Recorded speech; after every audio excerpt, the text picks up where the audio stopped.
कुबेरची उपासना. आपल्या घरात सदैव सुख समृद्धी असावी असं आपल्याला वाटत असतं. यासाठी घरातील आवक वाढावी, धनसंपत्तीमध्ये वाढ व्हावी असं आपल्याला नेहमी वाटतं. धर्मशास्त्रात यासाठी एक सोपा उपाय सांगितलेला आहे. घरामध्ये कुबेराची मूर्ती अथवा फोटो असावा. कुबेर म्हणजे देवदेवतांच्या संपत्तीचा रक्षक, खजिनदार. आपल्या घरातील ऐश्वर्य वाढावं साठी या कुबेराने आपल्या घरात निवास केला पाहिजे. स्वर्गीय कोश सांभाळणाऱ्या कुबेराची मूर्ती अथवा चित्र घरात ठेवल्यास आपल्यावर कुबेराची कृपा होते आणि आपल्या अडचणी, चणचणी दूर होतात. मात्र कुबेराची मूर्ती घरात, दुकानात वाटेल तिथे ठेवून चालत नाही. कुबेराची मूर्ती नेहमी उत्तर दिशेला असावी. या दिशेला कुबेराची मूर्ती बसवल्यास भाग्य उजळतं. दररोज कामाला सुरुवात करण्यापूर्वी या मूर्तीच्या पोटावर हात ठेवून मनातल्या मनात प्रार्थना करा. यामुळे पैशाची आवक वाढते, ऐश्वर्य, संपत्ती यांच्यात वृद्धी होते. घरातील दैन्य, दारिद्र्य दूर होऊन समाधान मिळतं. ही मंत्र पुष्पांजली भगवान कुबेर यांना समर्पित केली आहे. आरत्यांच्या अखेरीस आणि यज्ञविधीच्या समाप्ती प्रसंगी जी मंत्र पुष्पांजली म्हटली जाते ती वैश्रवण राजाधिराज म्हणजे भगवान कुबेरांनाच उद्देशून अर्पण केलेली असते. जसा आद्यपूजेचा मान श्री गणेशांचा आहे, तसाच वैश्रवण कुबेरांच्या मंत्र पुष्पांजली खेरीज कोणत्याही पवित्र धार्मिक विधीची समाप्ती होत नाही, हे विशेष आहे. कुबेरची पूजा. करंगळी जवळच्या बोटाने, अनामिकेने कुबेराला गंध लावावे. अक्षता धुतलेल्या अखंड तांदूळांना कुंकू लावून त्या अक्षता वाहाव्या. हळद, कुंकू याखेरीज गुलाल आणि बुक्काही, काळा पांढरा अबीर कुबेराला वाहावा. फुले. ऋतुकालोद्भव पुक्ष म्हणजे त्या ऋतूत येणारी ताजी आणि सुवासिक फुले कुबेराला वाहावी. जाई, जुई, कळे, मोगरा, जास्वंदी, चाफा, कमळे, पारिजात, वगैरे फुले कुबेराला चालतात. परंतु लाल रंग धनदेवता कुबेर यांना अत्यंत प्रिय असल्याने लाल रंगाची फुले कुबेराला वाहावीत. पाने. धनदेवता कुबेर यांना कडुलिंबाची पाने अत्यंत प्रिय असल्याने आपल्या घरात, व्यवसायाच्या ठिकाणी कडुलिंबाच्या पानांचा टाळ असावा. त्याने वाईट शक्तीचा नाश होतो व त्या जागेत पावित्र्य कायम राहते.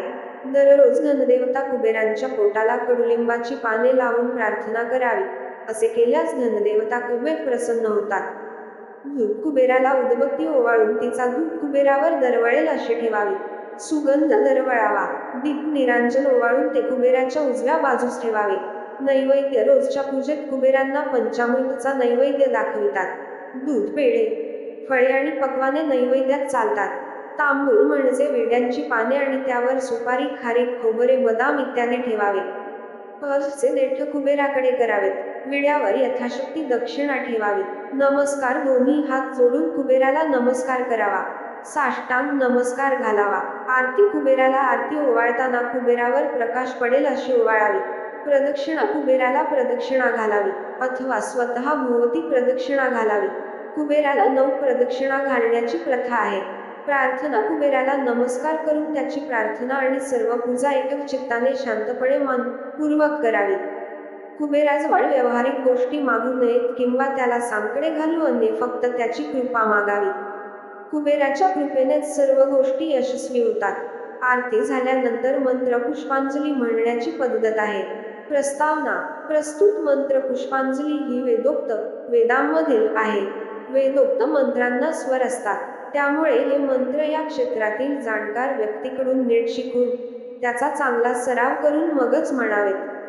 वेदोक्त मंत्र चुकीचे म्हटले गेल्यास त्याचा म्हणणाऱ्याला त्रास होऊ शकतो. मंत्र पुष्पांजली. ओम यज्ञमेजत देवास्तानी धर्माणी प्रथमान्यासन तेह नाकमहिमान सचन यत्र पूर्वे साध्या संती देवा.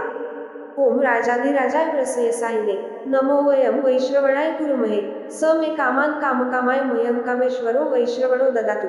कबीर वैश्रवणाय महाराजाय नम. ओम स्वस्ती. साम्राज्य भौज्य स्वराज्य वैराज्य पारमेष्ठ्य राज्य महाराज्य माधिपत्यमय समंतपर्यायस्यात सार्वभौम सार्वायु शांतादापरार्धात पृथिव्यै समुद्रपर्यंताय एकराळिति तदप्येष श्लोकोभिहितो मरु परिवेष्टारो मरुत्तस्यावसन गृहे अवीक्षितस्य कामप्रेर विश्वे देवा सभासद इति.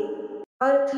देवांनी यज्ञ करून यज्ञपुरुषाची यज्ञस्वरूपी परमेश्वराची पूजा केली. यज्ञाने पूजन करणे हा त्या काळी त्रेतायुगात प्रमुख धर्म साधना मार्ग होता. जेथे पुरातन अनादी असे उपास्यदेव आहेत असे देखील साधना करणारे थोर महात्मे खरोखर प्राप्त करून घेतात. यज्ञातील हविर्द्रव्ये ज्या देवतांप्रित्यर्थ यज्ञ केला जात असे त्या देवतांना पोहोचून त्या तृप्त होत असत व यज्ञ करणाऱ्यांना इष्टफलाची प्राप्ती होत असे. राजाधिराज सर्व शक्तिमान अशा वैश्रवण ज्ञानी ज्याने ज्ञान उत्तम प्रकारे श्रवण केले आहे अशा कुबेराला आम्ही नमन करतो. तो सर्व कामना पूर्ण करणारा वैश्रवण कबीर ज्ञानी व सर्व संपत्तीचा स्वामी कबीर कामनांनी युक्त असलेल्या माझ्या सर्व कामना पूर्ण करू. महाराज वैश्रवण कुबेराला नमस्कार असो. आमचे कल्याण असो. आमची ऐहिक व पारमार्थिक उन्नती होवो. कुबेराला वैश्रवण असेही नाव आहे. हा ब्रह्मदेवांचा पुत्र पुलस्त्य याचा मुलगा. त्याला ब्रह्मदेवांनी अमृतत्व दिले तसेच धनाचा अधिपती व लोकपाल केले. त्याला शंकराशी सख्यत्व व यक्षांचे आधिपत्य आणि राजाधिराजपद दिले. सर्व सामर्थ्यवान चक्रवर्ती राजा असलेले आमचे हे राज्य एकछत्री सर्व ऐश्वर्याने युक्त मोक्षप्रद साधनेला पोषक सिद्धिप्राप्त सर्वश्रेष्ठ सर्व विश्वाचे अधिपतित्व असलेले महान विशाल राज्य विश्वाच्या अंतापर्यंत परार्ध ब्रह्मदेवाची राहिलेली 50 वर्षे संपेपर्यंत चिरकाल नांदो. आमचा राजा समुद्रवलयांकित पृथ्वीचा सम्राट असो. त्यानंतर या श्लोकाने आविक्षित मरुत या राजाचे स्मरण केले आहे. या राजाविषयी असे म्हटले आहे की आविक्षित या थोर राजाच्या मुलाला त्याच्या जातकर्माच्या वेळी तुंबरूंनी आशीर्वाद दिला होता की तो चक्रवर्ती राजा होईल. इंद्र व लोकपाल त्याचे कल्याण करतील. दक्षिण पश्चिम व उत्तर या दिशांकडील मरुत त्याला अनुक्रमे स्वास्थ्य पराक्रम व बल देतील.